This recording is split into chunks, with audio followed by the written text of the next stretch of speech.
वारिस पठान साहब, महाकुंभ से दिक्कत किसी को हो रही है तो किसी को इस बात से दिक्कत है कि संभल में न्याय की बात की जा रही है।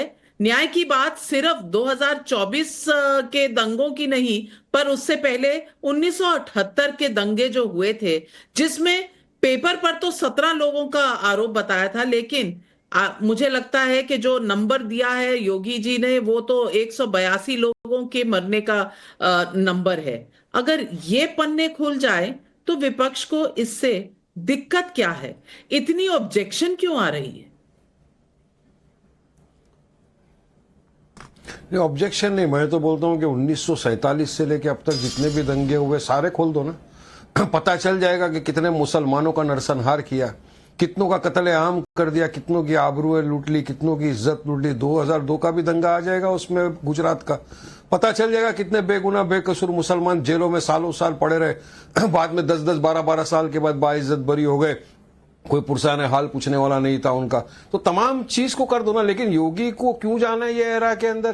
क्यों योगी देश का माहौल खराब करने की बात कर रहे हैं? क्या चाहते हैं योगी? क्योंकि उनके पास कोई जवाब नहीं है डेवलपमेंट विकास के नाम पे, तो योगी टोटल फेल हो चुके हैं।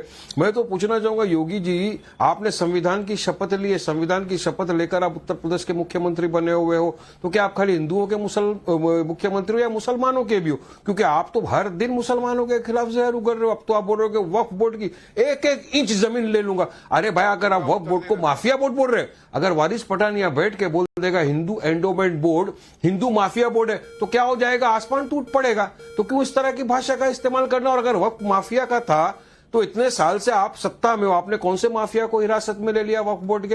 यही दर्शाता है ना इनकी बौखलाहट, झूठ, नफरत फैलाने का। अब एक ही एजेंडा बच गया है, नविका जी, पोलराइज करो, ध्रुवीकरण की राजनीति करो, देश में हिंदू मुसलमान के खिलाफ दरार पैदा करो, अपनी राजनीति को चमकाओ। लेकिन देश का युवा, देश का इंसान समझदार हो गया, इस तरह की बातों में नहीं आएगा। एक उत्तर प्रदेश के मुख्यमंत्री होने के नाते इनको इस तरह की भाषा का इस्तेमाल करना ही नहीं चाहिए, मगर करना जरूरी है, मजबूरी है। डेवलपमेंट 2 करोड़ युवाओं को रोजगार देना था, मोदी जी ने नहीं दिया। 15 लाख नहीं आए, बैंक में जमा होना था। वारिस भाई, वक्फ को माफिया कहा तो आपको बहुत बुरा लगा, लेकिन मठाधीश को माफिया जब कहा था तो आपकी चूं नहीं निकली थी। और सवाल यह भी पूछा जाएगा कि ओवैसी जी ने कहा था कि संभल में जो पुलिस चौकी बन रही है वो वक्फ के जमीन पर बन रही है। वहां तो मोहम्मद खालिद साहब दिखा रहे हैं वक्फ की जमीन नहीं है, इसकी देखरेख तो मैं करता था, और ये जब से स्टेट की है अब स्टेट देख रही है। ये गौरव भाटिया जी आधा सच क्यों दिखाते हैं सेक्युलरिज्म के नाम पर? पूरे सच से इतना परहेज क्यों करते हैं वारिस भाई? देखिए नाविका जी, इसकी वजह क्या है कि इनको दंगाइयों से प्यार है। दिल्ली में चुनाव है और आप जानती हैं AIMIM, जिनके नाम में मुस्लिमीन आता है, संविधान के विपरीत है ये। इन्होंने 2 दंगाइयों को, एक ताहिर हुसैन, एक शफूर रहमान, ये आरोपी हैं दंगे में, उनको टिकट दिया है। आज ये पूछा जाएगा, अगर एक मुख्यमंत्री ये कहता है कि भाई 1978 के दंगों की फाइल लाओ, और जनता जानना चाहती है कि जो पीड़ित परिवार हैं उनको इंसाफ मिला या नहीं, कितने लोग जेल गए, कितनों को सजा हुई। क्योंकि मेरी जानकारी यह है कि मरे तो 180 से ज्यादा, लेकिन सजा हुई 2 लोगों को। और ये क्यों हुआ? क्योंकि जो तुष्टीकरण करने वाली सरकारें थी, इनके लिए हिंदुओं की आस्था, हिंदुओं का इंसाफ, ये प्राथमिकता नहीं थी। और मैं एक बात और बता दूं, देखिए, ये अधिकार है किसी MLC का कि वो सवाल पूछे और उसको जानकारी मिले। जैसे पीड़ित परिवार सहिष्णु हैं लेकिन कमजोर नहीं है, 46 साल से इंतजार कर रहे हैं नाविका जी, और कहा जाता है justice delayed is justice denied. ये सवाल अखिलेश यादव, राहुल गांधी और तमाम उन नेताओं से है जो तुष्टीकरण की राजनीति करते हैं। और वारिस भाई, आप कह रहे थे मुसलमान मारे गए, अरे इंसान मारा गया दंगा हुआ तो। मलियाना और हाशिमपुरा याद है? हाशिमपुरा 1987 कांग्रेस की सरकार थी, मुसलमान मारे गए। क्यों AIMIM UPA का हिस्सा बनी? अगर मुसलमानों के आप इतना जो है हितैषी हैं, फिर तो आपको UPA का हिस्सा नहीं बनना चाहिए था। मनमोहन सिंह से कहना चाहिए था कि जो हाशिमपुरा में मारे गए मुसलमान, उनको इंसाफ क्यों नहीं मिला? लेकिन आप हिस्सा बन गए। बोलते जा रहे। नविका जी, मुझे बोलने तो दो। मैं रुक अच्छा गया। सुनो, अच्छा आप मलाई उत्तर दो मलाई वारिस। रसगुल्ला सबकी बात करता हूं। अभी आपने एक बड़ा अच्छा फ्रेज यूज किया, जस्टिस डिलेड इज नहीं, जस्टिस औरंगजेब डिनाइड। के बारे बिल्कुल में आपने सही कहा। बताइए। उमर खालिद, शर्जिल इमाम, गुल्फी शाह फातिमा, ये सारे स्टूडेंट सिर्फ बीजेपी अरे के खिलाफ मैंने संवैधानिक तौर से जो मूर्खता फ्रीडम की ऑफ बात स्पीच करते हो, एक्सप्रेशन का लॉयर उन्होंने हो किया। वारिस भाई। जेल में पड़े 4.5 साल से, दिल्ली हाई उनको कोर्ट ने बेल भी नहीं हुई, थी, न सुप्रीम ट्रायल कोर्ट पे ने केस बेल आया। दी। आप क्या कहोगे? जस्टिस जस्टिस डिनाइड नहीं होता है, उनको आपको जस्टिस पता कब नहीं। मिलेगा? ट्रायल और बेल का फर्क आपको नहीं पता है। सुनिए, आप पता नहीं जस्टिस कहां से डिनाइड, जस्टिस वकील, डिनाइड। क्या कराची बेल की इज अ यूनिवर्सिटी रूल। से वकील अरे बन के सर, आए हैं? सुप्रीम कोर्ट का पढ़ लीजिए, बेल इज अ पेशावर से रूल, बन के पर्सन इज आए हैं। Entitled to get bail. ये भी सुप्रीम अरे कोर्ट का आप कानून है, करिए। Bail should be bail is. अरे उमर खालिद को किसने बेल नहीं दी? आपको ये भी नहीं पता है, बेल ऑर्डर पता नहीं है।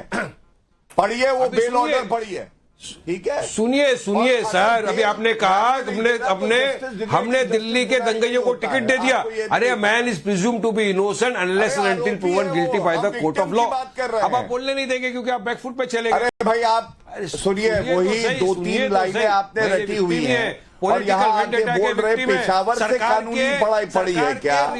कराची से रावलपिंडी से सरकार के कहाँ खिलाफ तक इन्होंने पढ़ाई आवाज करी है? उठाई, CNRC के बारे में मतलब बोला, देखा आपने जेल में डाल दिया। उमर हाँ, खालिद पीसफुल प्रदर्शन की करने आपने जेल में डाल दिया उठा के, लगे, बच्चों के करियर के साथ खिलवाड़ कर दिया आप लोगों ने। उन्होंने बेल नहीं दी थी। अरे सुनिए, ये हालत है इनकी। अरे आप सुनिए, अच्छा एक बात बताइए वारिस भाई, बेल बताइए चालू है। क्या अरे आपको ये भी दिल्ली नहीं उच्च मालूम, आप न्यायालय ने सुप्रीम जब कोर्ट में बेल पहुंच नहीं जाते हो, उमर दी खालिद तो की वो बेल फैसला application गलत की है चालू हाई कोर्ट आपके में। हिसाब से? आप आपको दिल्ली तो उच्च पता न्यायालय है, के ऊपर है। दिल्ली के नहीं उच्च नहीं, न्यायालय ने बेल क्या का समझ फैसला लिया तो है? कोर्ट करेगी ना वारिस भाई। अब इसके लिए भी आप गौरव भाटिया को अगर ठहराएंगे इसके लिए रिस्पॉन्सिबल, तो ये थोड़ी सी आपकी तरफ से ज्यादती हो जाएगी।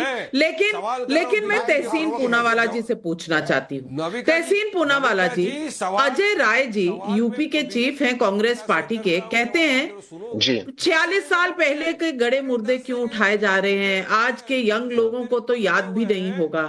तो फिर इस देश में नेहरू, इस देश में सरदार पटेल की बात तो होनी ही नहीं चाहिए, क्योंकि आप आज की पीढ़ी को तो उन समय याद नहीं होगा। अगर 1978 याद नहीं है तो 1930 कहां से याद होगा, 1940 कहां से याद होगा, 1942 कहां से याद होगा?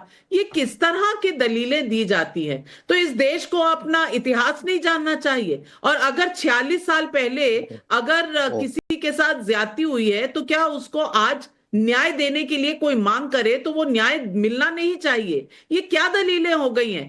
क्यों? Thank you, ऐसा नाविका। क्या है कि Thank वारिस you। भाई भी कह रहे हैं, नाविका और जी, कांग्रेस जवाब दे दो। पार्टी- नहीं, कांग्रेस पार्टी और वारिस भाई दोनों कह रहे हैं कि ये पुराने जख्म कुरेदना चाहते हैं। सच्चाई पहले से पता है कि क्या हुआ था, कौन इसके लिए रिस्पॉन्सिबल था, जो आप ये बात कह रहे हैं?